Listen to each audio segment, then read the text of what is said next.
Ini bisa di kemarin tuh langsung daftar pertanyaan. Baik, Bismillahirrahmanirrahim. Assalamualaikum warahmatullahi wabarakatuh. Waalaikumsalam. Selamat siang Pak Depi Surindra. Selamat siang, Pak Erik. Baik, pada kesempatan kali ini saya Nur Hairi, CGP Angkatan 9 Kabupaten Siak. Dalam kesempatan kali ini saya akan mewawancarai Kepala SMK Negeri 1 Tualang, yaitu Pak Depi Surindra MPD. Ini merupakan tugas dari demonstrasi kontekstual modul 3.1 calon guru penggerak Angkatan 9. Baik, Pak Depi Surindra, Ya. jadi saya minta waktu sebentar untuk mewawancarai Bapak selaku Kepala SMK Negeri 1 Tualang. Jadi pada kesempatan kali ini, ya kan, ada beberapa pertanyaan nanti yang akan saya ajukan, jadi Bapak bisa menjawab secara sesuai dengan kondisi real yang Bapak alami selama ini. Baik, untuk yang pertama, selama ini bagaimana Bapak dapat mengidentifikasi kasus-kasus yang merupakan dilema etika atau bujukan moral? Baik, terima kasih Pak Eri. Selamat siang. Jadi bagaimana saya mengidentifikasi sebuah kasus yang apakah itu teridentifikasi bujukan moral atau dilema etika? Ya. Nah, benar bahwa apa yang Pak Eri sampaikan, permasalahan-permasalahan yang dihadapi oleh pimpinan lembaga, institusi atau apapun biasanya dihadapkan pada dua hal, apakah itu tuntutan moral atau dilema etika. Nah, menurut saya untuk bisa mengetahui apakah itu masuk kategori dilema etika atau tuntutan moral, tentu yang harus dilakukan adalah melakukan identifikasi. Melakukan identifikasi apakah ini masuk pada indikator-indikator tuntutan moral atau dilema etika. Memang banyak hal yang bisa dilakukan, apakah secara teoritis ataupun berdasarkan pengalaman. Tapi biasanya jika sudah teridentifikasi dan permasalahan itu sudah datanya terkumpul dan melibatkan orang-orang yang berkepentingan di dalam masalah itu, biasanya bisa dilakukan itu masuk kategori mana. Apalagi jika dirujuk kepada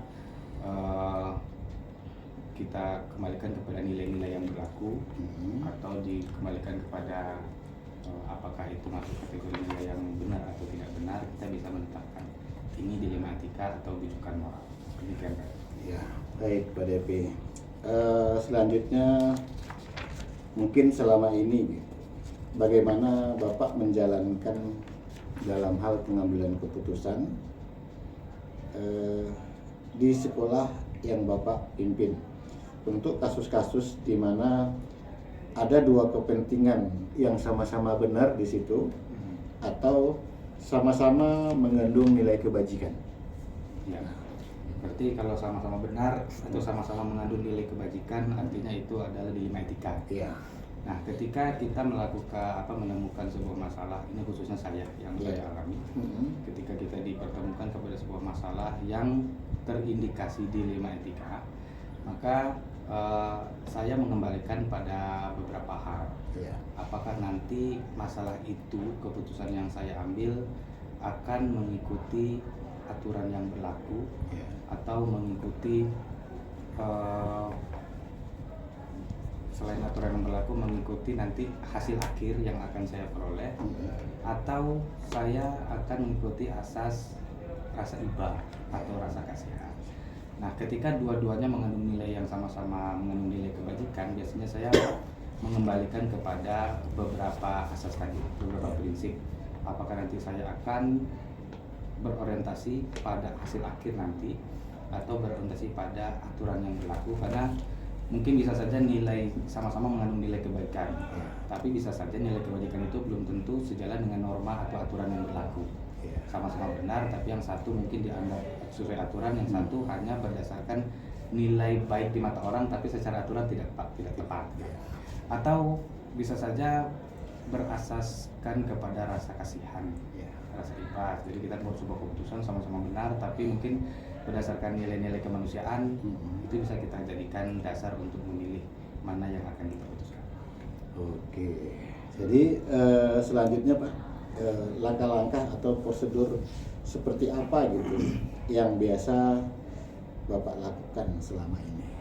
Ya.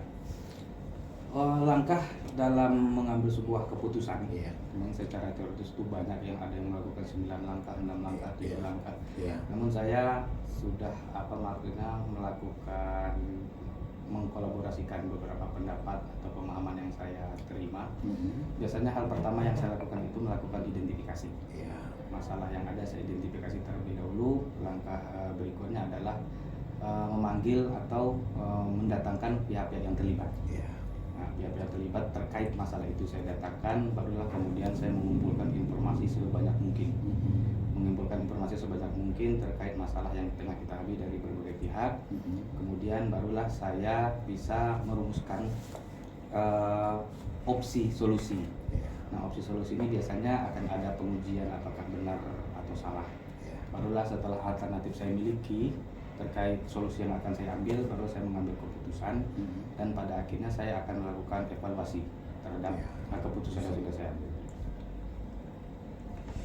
Baik, berikutnya hal-hal apa saja yang selama ini mungkin Bapak anggap efektif gitu dalam pengambilan keputusan pada kasus-kasus tersebut di atas?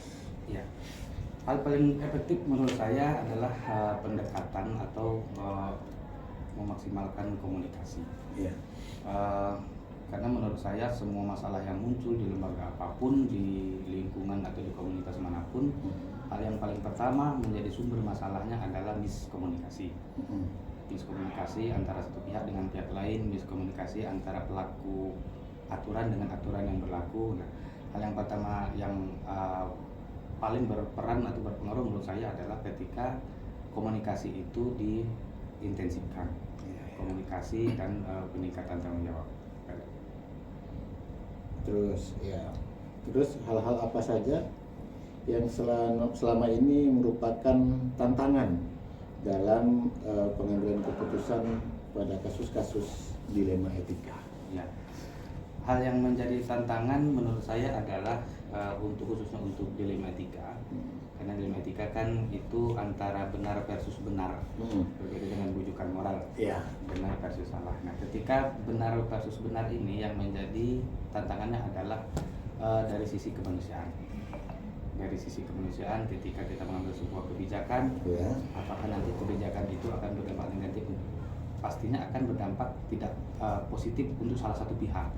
Nah, dampak itu yang menurut saya secara manusiawi akan membuat saya ragu ketika membuat sebuah keputusan atau kebijakan. Jadi sebenarnya pertimbangan yang paling membuat saya tertantang itu dari sisi kemanusiaan, selain dari sisi aturan yang diberlakukan. Baik, jadi selanjutnya lagi nih Pak, apakah Bapak memiliki sebuah tata kelola atau jadwal tertentu gitu ya dalam sebuah penyelesaian kasus dilema etika tersebut? Terus apakah Bapak juga langsung menyelesaikan di tempat atau memiliki sebuah jadwal gitu untuk penyelesaian kasus-kasus tersebut gitu? Permasalahan dilema etika kalau saya selama sejauh yang saya alami baik saat ini sebagai putra sekolah maupun sebelumnya di komunitas atau organisasi lain, biasanya saya selalu mengandalkan situasional. Jadi ada masalah-masalah dilema etika yang bisa kita tindak langsung ke saat itu juga. Namun ada juga masalah dilema etika yang kita membutuhkan waktu untuk mengkonfirmasi kebenaran yang harus kita kumpulkan. Jadi itu dilihat dari tingkat sejauh mana masalah itu, sedalam apa masalah itu, disesuaikan dengan penyelesaiannya. Jadi tidak semua masalah dilema etika itu bisa kita selesaikan impromptu serta-merta, namun terkadang membutuhkan jadwal khususnya ketika harus mendatangkan pihak-pihak yang terlibat untuk mengkonfirmasi masalah. Oke.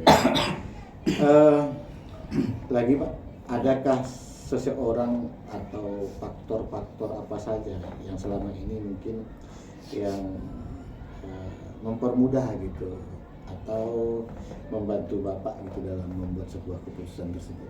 Ya, untuk orang yang terlibat yang memiliki peran berkontribusi terhadap saya membuat sebuah keputusan, saya bagi menjadi dua. Yang pertama internal, yang kedua eksternal. Nah, di internal tentu saya memiliki figur-figur, sosok-sosok rekan-rekan guru yang saya anggap berkompeten, yang saya anggap memiliki pengalaman, yang saya anggap memiliki perilaku atau attitude dan mampu membuat sebuah kebijakan yang suaranya menurut saya bisa saya dengar. Itu mungkin saya punya beberapa orang guru. Berikutnya kalau dari eksternal, tentunya yang paling harus saya dengar yang pertama kali atasan langsung. Dalam ini seperti pengawas, kasih SMK, Kacabdis maupun Kabid. Itu orang yang secara dalam ruang lingkup pekerjaan itu selalu berkomunikasi. Tapi di eksternal juga yang paling banyak memberikan masukan secara langsung itu adalah rekan sejawat sesama kepala sekolah. Seperti kepala sekolah Dayun misalnya kan, kepala Kerinci Kanan dan sebagainya.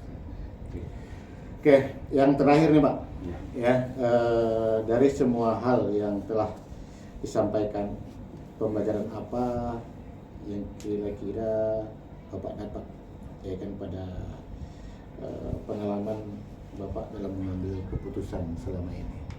Ya, menurut saya selama menyelesaikan permasalahan-permasalahan internal, apakah itu dilema etika ataupun rujukan moral, menurut saya ada dua hal yang saya dapat ambil pelajaran. Pertama, seperti saya sudah sampaikan tadi di awal, bahwa semua permasalahan itu biasanya muncul karena banyak hal. Tapi dua hal yang dominan menurut saya, pertama adalah kurangnya komunikasi, yang kedua kurangnya tanggung jawab.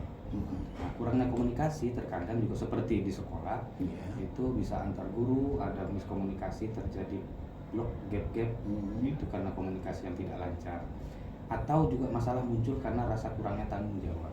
Ya misalnya seorang guru yang tidak tahu atau tidak peduli dengan tanggung jawabnya sebagai guru, sehingga kelalaiannya menyebabkan sebuah masalah yang menyeret orang lain ke dalam lingkaran masalah.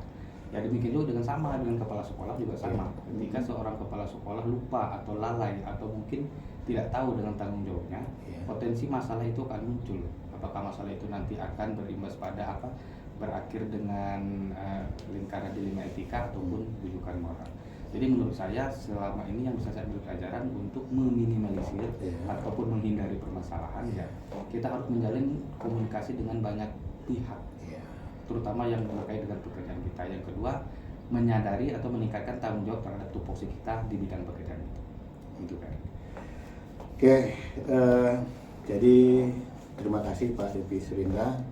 Itulah mungkin yang bisa pada kesempatan kali ini, cukup banyak hal yang sudah disampaikan oleh Kepala Sekolah SMK Negeri 1 Tualang ini.